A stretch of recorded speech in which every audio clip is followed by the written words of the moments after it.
श्रीसूक्तम्।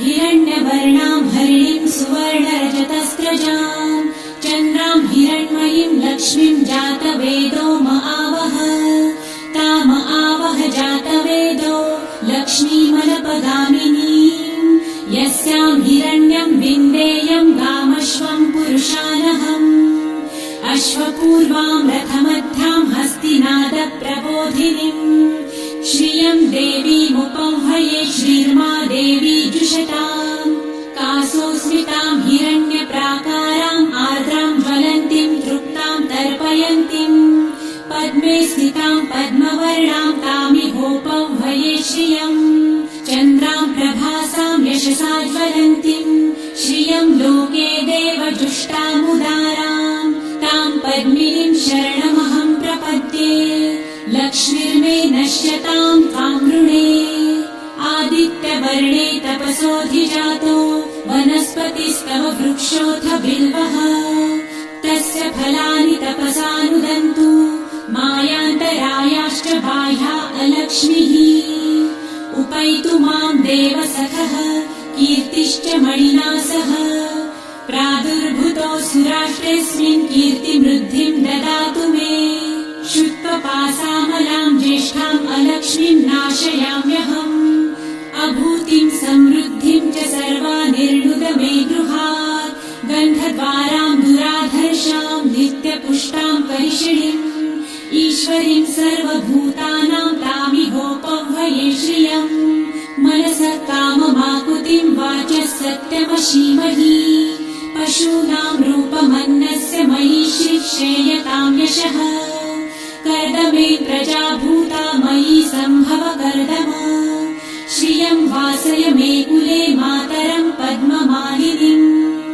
आपसृजन्तु सिद्धानि चिक्लितवस मे गृहे निज देवीं मातरं श्रियं वासय मे कुले आर्द्रां पुष्करिणीं पुष्टिपिङ्गलां पद्ममालिनीम् चन्द्रां हिरण्मयीं लक्ष्मीं जातवेदो महावह आर्द्रां यकरिणीं यष्टिं सुवर्णां हेममालिनीं सूर्यां हिरण्मयीं लक्ष्मी जातवेदो महावह ताम आवह जातवेदो लक्ष्मीमनपगामिनीं यस्यां हिरण्यं प्रभुतं गावो दासोऽश्वान् विन्देयं पुरुषानहम् यः शुचिः प्रयतो भूत्वा जिहुयादाजमन्वहम् सूक्तं पञ्चदशर्च च श्रीकामः सततं जपेत् पद्मानने पद्म उरु पद्माक्षी पद्मसम्भवे तन्मे भजसि पद्मक्षी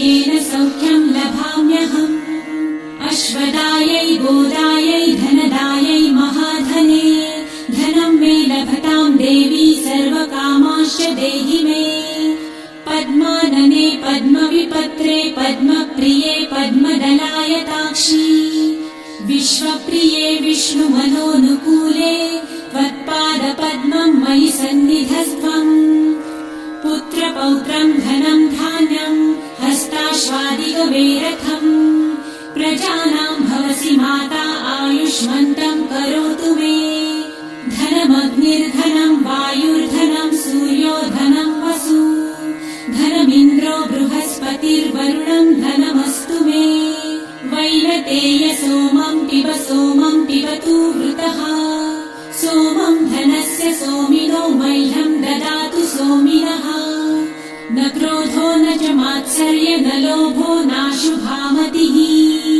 भवन्ति कृतपुण्यानां भक्तानां श्रीसूक्तं जपेत् सरसिजनिलये सरोजहस्ते धवलतरां सुखगन्धमाल्यशोभे भगवती हरिवल्लभे मनोज्ञे त्रिभुवनभूतिकरी प्रसीद मह्यम् विष्णुपत्नीं क्षमां देवी माधवी माधवप्रियां लक्ष्मीं प्रियसखीं देवीं नमाम्यच्युतवल्लभाम् महालक्ष्मीं च विद्महे विष्णुपत्नी च धीमहि तन्नो लक्ष्मी प्रचोदयात् श्रीवर्चस्वमायुष्यमारोग्यमाविधाच्छोभमानं महीयते। आयुष्युं बहुपुत्रलाभं शतसंवत्सरं दीर्घमायुः। ॐ शान्ति शान्ति शान्तिः।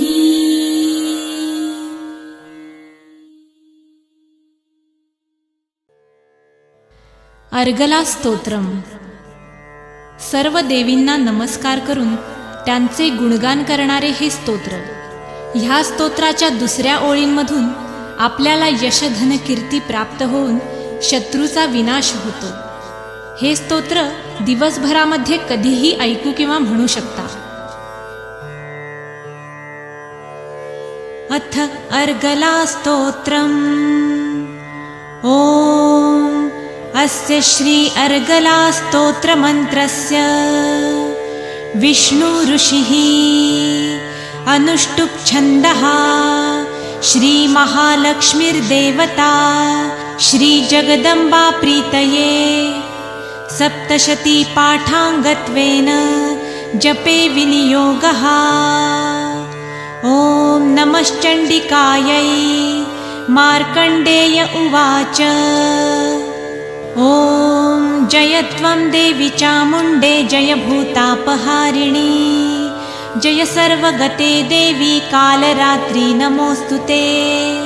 जयन्ती मङ्गला काली भद्रकाली कपालिनी दुर्गा शिवा क्षमा धात्री स्वाहा स्वधा नमोऽस्तुते. मधुकैटभविध्वंसी विधातृवरदे नमः. रूपं देहि जयं देहि यशो देहि द्विषो जहि. महिषासुरनिर्नाशी भक्तानां सुखदे नमः. रूपं देहि जयं देहि यशो देहि द्विषो जहि. धूम्रनेत्रवधे देवी धर्मकामार्थदायिनी. रूपं देहि जयं देहि यशो देहि द्विषो जहि. रक्तबीजवधे देवी चण्डमुण्डविनाशिनी. रूपं देहि जयं देहि यशो देहि द्विषो जहि. निशुम्भशुम्भनिर्नाशी त्रिलोक्यशुभदे नमः. रूपं देहि जयं देहि यशो देहि द्विषो जहि. वन्दिताङ्घ्रियुगे देवी सर्वसौभाग्यदायिनी. रूपं देहि जयं देहि यशो देहि द्विषो जहि. अचिन्त्यरूपचरिते सर्वशत्रुविनाशिनी. रूपं देहि जयं देहि यशो देहि द्विषो जहि. स्तुवब्धो भक्तिपूर्वं त्वां चण्डिके व्याधिनाशिनी. रूपं देहि जयं देहि यशो देहि द्विषो जहि. चण्डिके सततं युद्धे जयन्ती पापनाशिनी. रूपं देहि जयं देहि यशो देहि द्विषो जहि. देहि सौभाग्यमारोग्यं देहि देवी परं सुखं. रूपं देहि जयं देहि यशो देहि द्विषो जहि. विधेहि देवी कल्याणं विधेहि विपुलां श्रियं. रूपं देहि जयं देहि यशो देहि द्विषो जहि. विधेहि द्विषतां नाशं विधेहि बलमुच्चकैः. रूपं देहि जयं देहि यशो देहि द्विषो जहि. सुरासुरशिरोरत्ननिघृष्टचरणेऽम्बिके. रूपं देहि जयं देहि यशो देहि द्विषो जहि. विद्यावन्तं यशस्वन्तं लक्ष्मीवन्तश्च मां कुरु.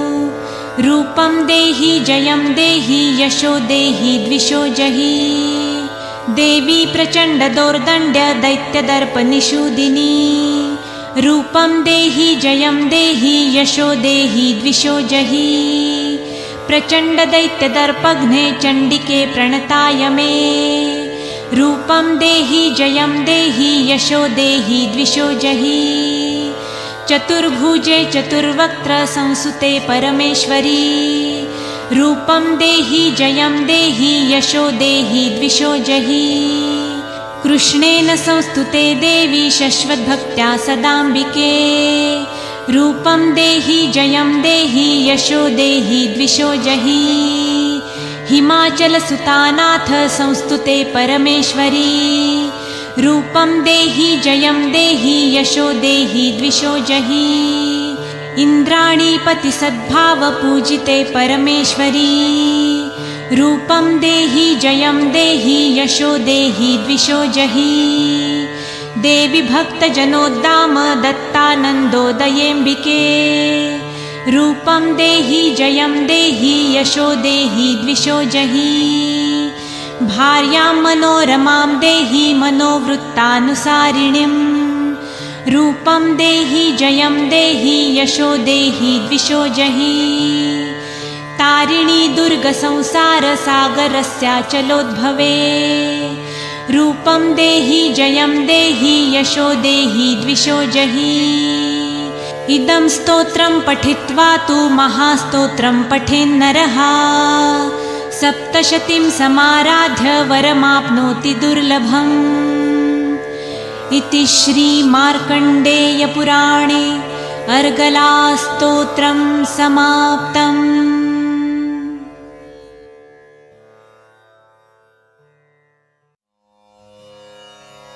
अथ श्रीसिद्धकुञ्जिकास्तोत्रम्। ॐ शिव उवाच शृणु देवी प्रवक्ष्यामि कुञ्जिकास्तोत्रमुत्तमं येन मन्त्रप्रभावेण चण्डीजापः शुभो भवेत्।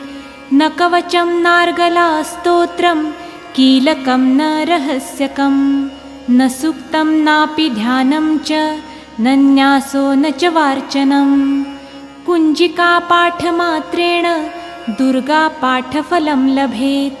अतिगुह्यतरं देवी देवानामपि दुर्लभं गोपनीयं प्रयत्नेन स्वयोनिरिव पार्वती मारणं मोहनं वंशं स्तम्भनोच्चाटनादिकं पाठमात्रेण संसिद्ध्येत् कुञ्जिकास्तोत्रमुत्तमम्।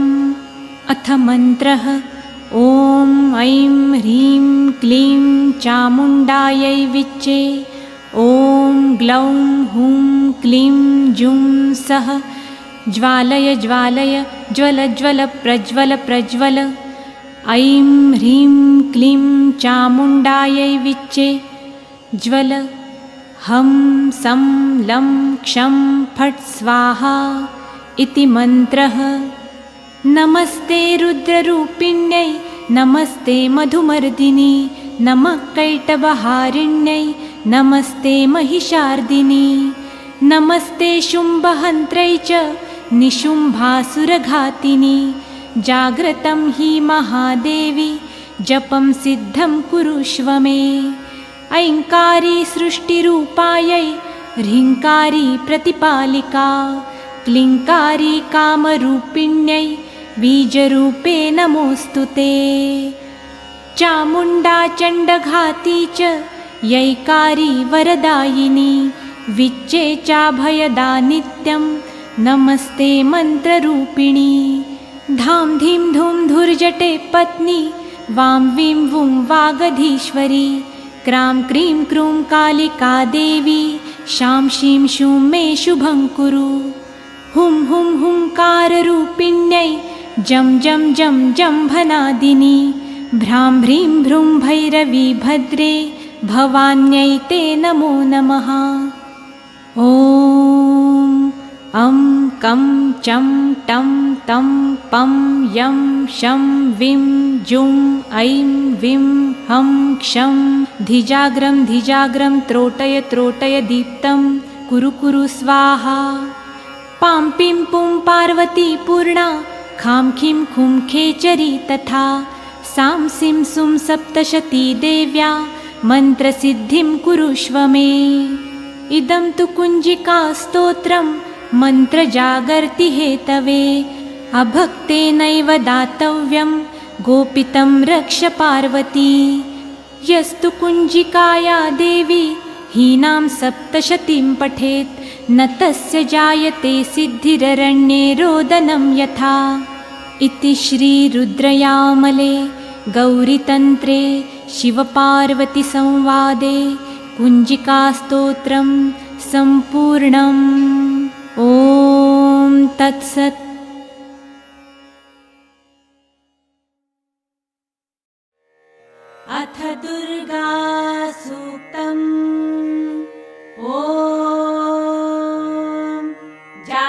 वेदसे सुनवाम सोममराति यतो निदहाति वेदः स नः पर्षदति दुर्गाणि विश्वानावेव सिन्धुं दुरितात्यग्निः तामग्निवर्णां तपसा ज्वलन्तीं वैरोचनीं कर्मफलेषु जुष्टाम् दुर्गां देवीगुं शरणमहं प्रपद्ये सुतरसि तरसे नमः अग्ने त्वं पारयानव्यो अस्मान् स्वस्तिभिरति दुर्गाणि विश्वा पुश्च पृथ्वी बहुला न उर्विभवातोकायतनयाय संयोः विश्वानि नो दुर्गः जातवेदः सिन्धुन्न नावा दुरितातिपर्षि अग्ने अत्रिवन्मनसा गृणानोऽस्माकं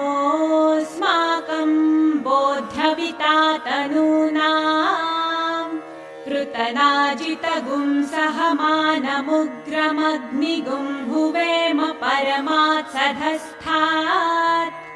स नः पर्षदति दुर्गाणि विश्वाक्षामद्देवो अतिदुरितात्यग्निः प्रत्नोषिकमिड्यो अध्वरेषु सनाच्च होता नव्यश्च सत्सि स्वाञ्चाग्ने तनुवं विप्रयस्वास्मभ्यं च सौभगमायजस्व गोभिर्जुष्टमयुजो निषिक्तं तवेन्द्र विष्णोरनुसञ्चरेम नाकस्य पृष्ठमभिसंवसानो वैष्णवीं लोक इह मादयन्ताम् कात्यायनाय विद्महे कन्याकुमारी धीमहि तन्नो दुर्गिः प्रचोदयात् ॐ शान्ति शान्ति शान्तिः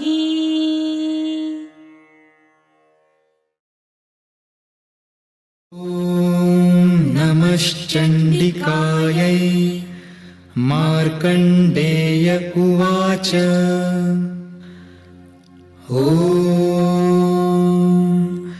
यद्गुह्यं परमं लोके सर्वरक्षाकरं नृणाम् यन्न कस्य चिदाख्यातम् तन्मे ब्रूहि पितामह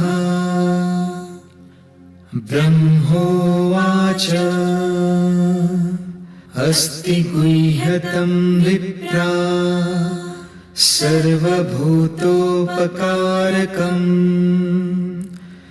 दिव्यास्तु कवचं पुण्यं तच्छृणुष्व महामुने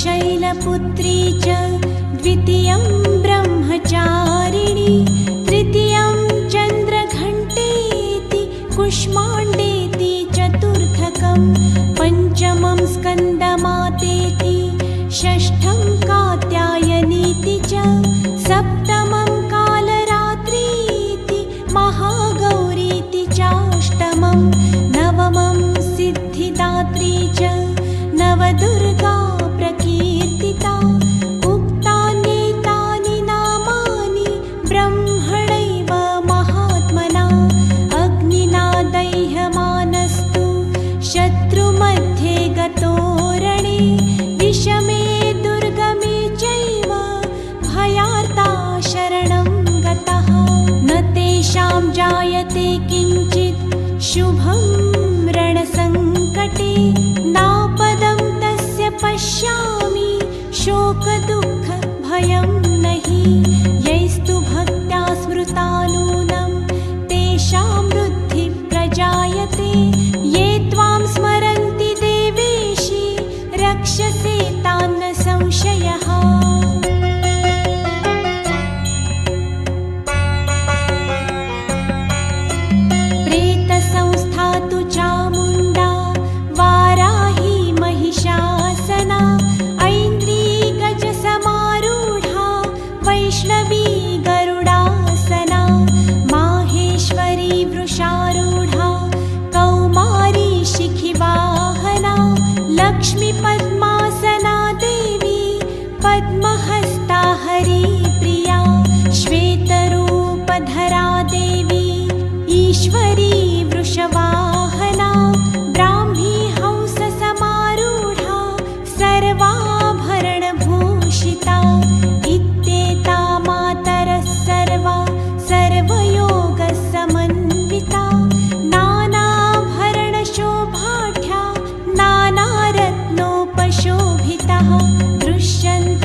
वैष्णवी तथा एवं दश दिशो रक्षे चामुण्डा शववाहना जया मे जाग्रत पातु विजया पातु पृष्ठतः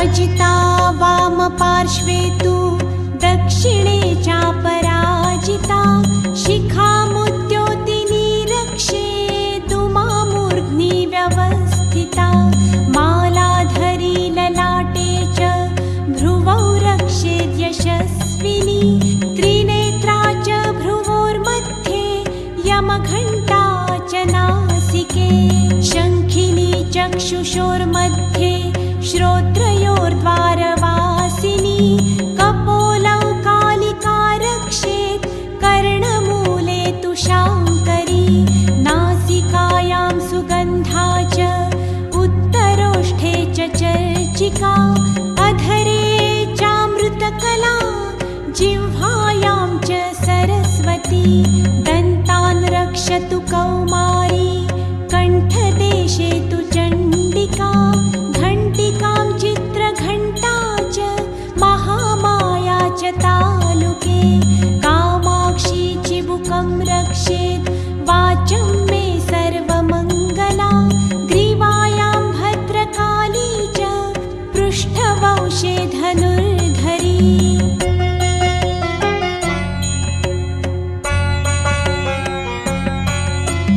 नीलग्रीवा बहिः कण्ठे नलिकां नलकूबरी स्कन्धयो खड्गिनी रक्षेत् बाहुमे वज्रधारिणी हस्तयोर्दण्डिनी रक्षेत् अम्बिका चाङ्गुलीषु च नखाञ्चूलेश्वरी रक्षेत् कुक्षौ रक्षेत् कुलेश्वरी स्तनौ रक्षेत् महादेवी मनःशोकविनाशिनी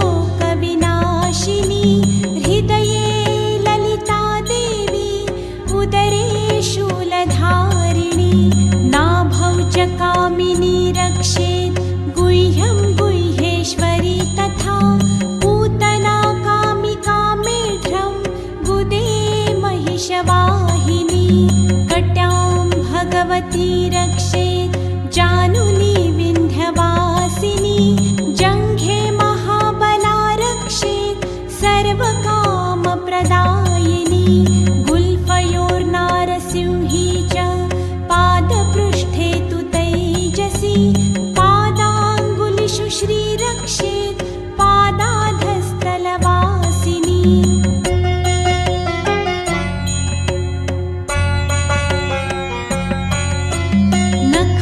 नखान्दंष्ट्राकराली च केशांश्चैवोर्ध्वकेशिनी रोमकूपेषु कौबेरी त्वचं वागीश्वरी तथा रक्तमज्जावसामांसान्यस्थिमेदांसि पार्वती अन्त्राणि कालरात्रिश्च पित्तं च मुकुटेश्वरी पद्मावती पद्मकोशे कफे चूडामणिस्तथा ज्वालामुखी नखज्वाला मभेद्या सर्वसन्धिषु शुक्रं ब्रह्माणि मे रक्षेत् छायां छत्रेश्वरी तथा अहङ्कारं मनोबुद्धिं रक्षेन्मे धर्मधारिणी प्राणापानौ तथा व्यानमुदानं च समानकं वज्रहस्ता च मे रक्षेत् प्राणं कल्याणशोभना रसे रूपे च गन्धे च शब्दे स्पर्शे च योगिनी सत्त्वं रजस्तमश्चैव रक्षे नारायणी सदा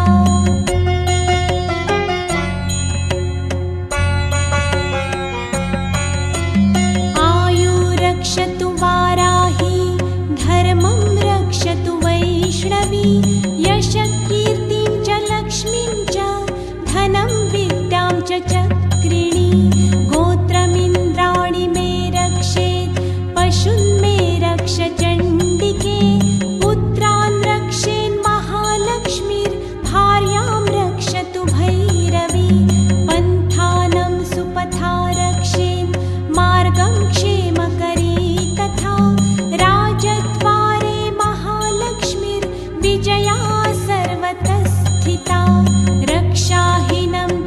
स्वस्थानं वर्जितं कवचेन तु तत्सर्वं रक्ष मे देवी जयन्ती पापनाशिनी पदमेकं न गच्छेतु यदिच्छेत् शुभमात्मनः कवचेनावृतो नित्यं यत्र यत्रैव गच्छति तत्र तत्रार्थलाभश्च विजयः सार्वकामिकः यं यं चिन्तयति कामं तं तं प्राप्नोति निश्चितं परमैश्वर्यमतुलं प्राप्स्यते भूतले पुमान्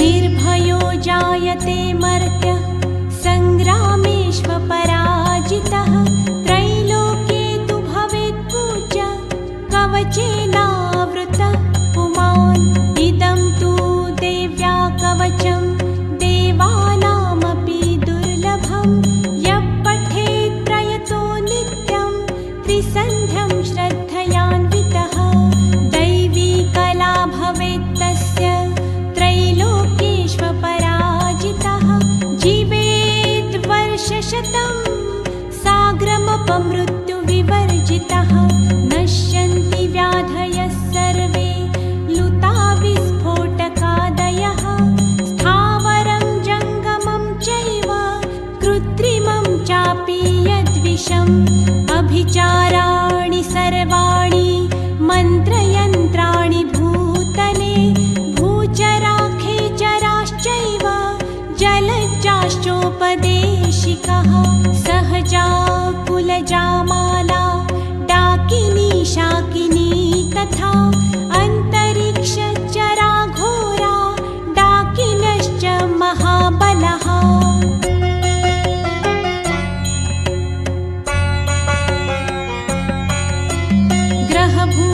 ग्रहभूतपिशाचाश्च यक्षगन्धर्वराक्षसः ब्रह्मराक्षसवेताला कुष्माण्डा भैरवादयः नश्यन्ति दर्शनात्तस्य कवचेर्हृदि संस्थिते मानोन्नतिर्भवेद् राज्ञस्तेजो वृद्धिकरं परं यशसा वर्धते सोऽपि कीर्तिमण्डितभूतले जपेत् सप्तशतीं चण्डीं कृत्वा तु कवचं पुरा यावद्भूमण्डलं धत्ते सशैलवनकाननं तावत् तिष्ठति मेदिन्यां सन्तति पुत्रपौत्रिकी देहान्ते परमं स्थानं यस्तुरैरपि दुर्लभं प्राप्नोति पुरुषो नित्यं महामाया प्रसादतः लभते परमं रूपं शिवेन सह मोदते ॐ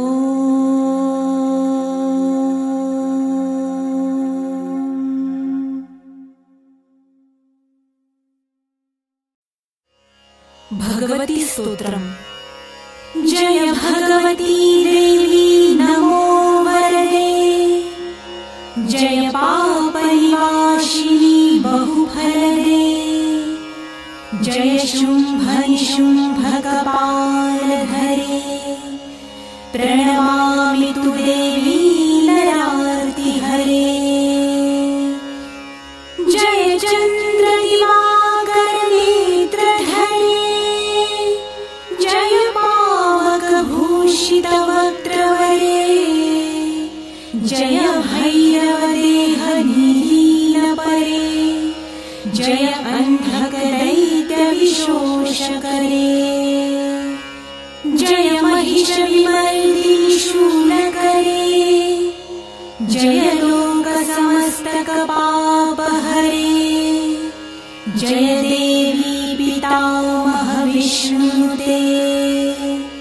जय भास्करशक्रशिरावनते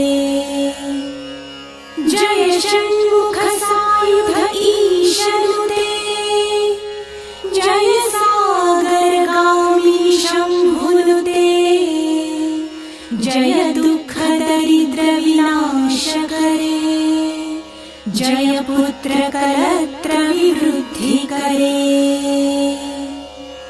जय देवि समस्तशरीरधरे जय नागविदर्शिनि दुःखहरे जय व्याधिविनाशिनि मोक्षकरे जय वाञ्छितदायिनि सिद्धिकरे एतद्व्यासकृतं स्तोत्रम् यः पठेन्यतः शुचिः गृहे वा शुद्धभावेन प्रीता भगवती सदा इति व्यासकृतं भगवती स्तोत्रं सम्पूर्णम्।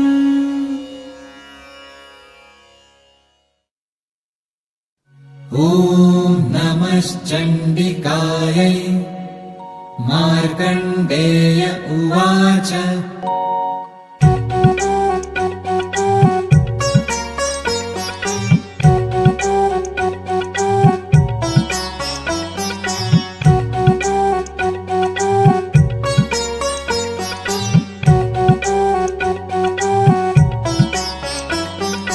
विशुद्ध ज्ञानदेहाय त्रिवेदी दिव्य चक्षुषे श्रेयप्राप्तिनिमित्ताय नमः सोमार्थधारिणे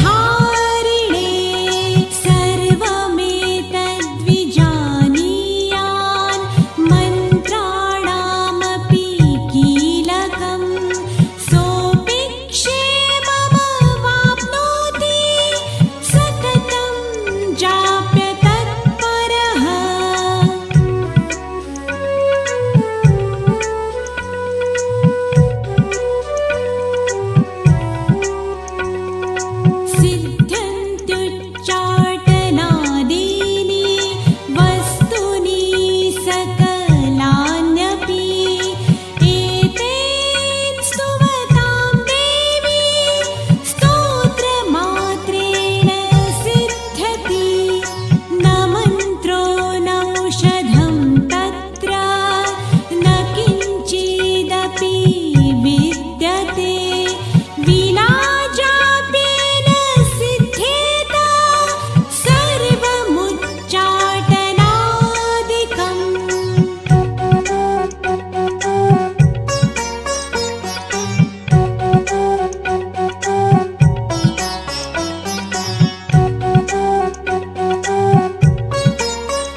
यश्छन्दसा वृषभो विश्वरूपः छन्दोभ्योऽधमृतात् सम्बभूव समेन्द्रो मेधया स्पृणोतु अमृतस्य देवधारणो भूयासमा शरीरं मे विचर्षणम् जिह्वा मे मधुमत्तमा कर्णाभ्यां भुरि विश्रुवम्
गच्छति अभागमग्ने तं कुरु मामग्ने भागिनं कुरु ॐ शान्ति शान्ति शान्तिः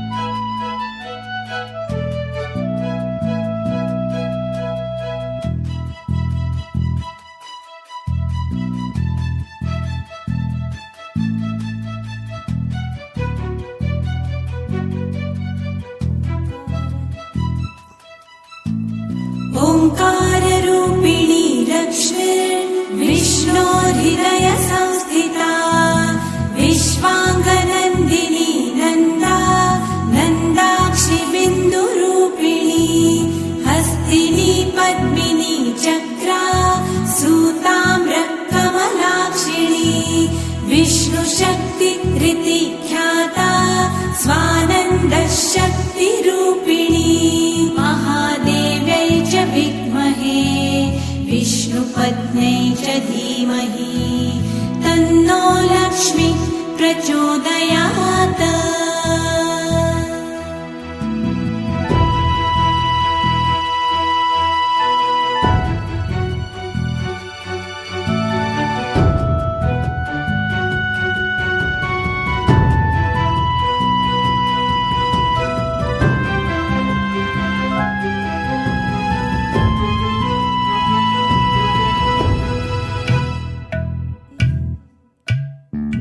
चतुष्षष्टि सुपीठस्था कोटिचन्द्रसमप्रभा आद्यन्तरहिता शक्तिर्मालिनी मन्त्रयोगिनी ब्रह्माण्डकोटिसंयुक्ता वाराहि हंसवाहिनी नादबिन्दुकलाशक्तिर्योगिस्थानसंस्थिता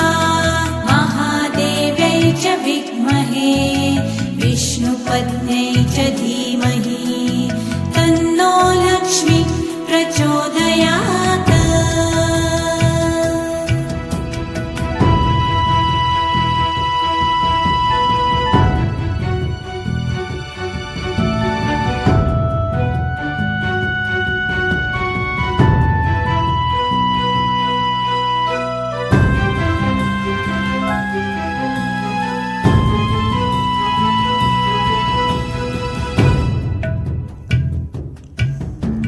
शास्त्रस्थाना उमा पद्मा पद्माक्षि ज्वालशोभिता ज्वालाज्वलनदीक्षान्ता महादेव्यति सुप्रभा सूर्यकोटिप्रतीकाशा चन्द्रकोटि सुशीतला सर्वमूर्तिकला सूक्ष्मा ब्रह्मरूप व्यवस्थिता महादेव्यै च विद्महे विष्णुपत्न्यै च धीमहि तन्नो लक्ष्मी प्रचोदयात्